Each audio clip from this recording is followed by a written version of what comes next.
For editorial design and graphic design in general, listening is like putting together a puzzle. You can determine where the pieces fit better if you listen. The degree in which you listen can determine the difficulty of the puzzle. The ad stack says there's 2 pages of news, which has a quarter-page ad, then 2 pages of life and sports. Life is in black and white, and sports is in color. Finally, the usual 1 page of opinions, front page, and ad pages. Okay, let's put stories X, Y, and Z on front. News also has a lot of content today, but life is falling short. Which story would you rather have for the top fold? X has good pictures. Y has the best content, but doesn't have any pictures. Which section has better pictures today, sports or life?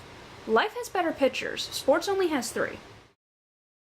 From the conversation, I can determine that switching life to a colored section would be beneficial for its content by showing the better photos. I can also eat up space by taking the colored ad from news and bringing it to life, which is now in color. I also learned that by moving the ad, news can show more of its content.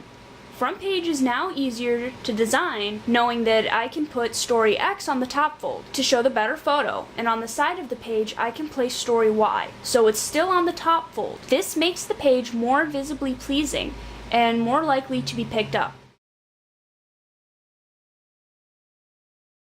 There's still a gap in opinions. How much more do we need? Well, I can put a pull quote from each story and max out the tracking and leading. Or we can get a picture and make it big. We could also just place another story. The opinions editor went home already and won't have time to write a new story. Story 3 has a great quote, and story 1 we can easily find a picture of the president. I can send you both. Story 2 is the better of the 3. There aren't any photos we can use? No one took pictures for the event. From this conversation, I can determine that 2 should go to the top and be given a second deck. That way it will be noticed first. Second decks give the impression that the story is important. It also eats up space. I can also eat up space by placing the picture of the president for story 1 and using a pull quote for story 3. Then the picture doesn't have to be annoyingly huge, and I won't have to stretch out the text to make it fit. Graphic design and editorial design require technical listening and the ability to handle criticism. It requires give and take and bouncing ideas off of one another, especially for editorial design.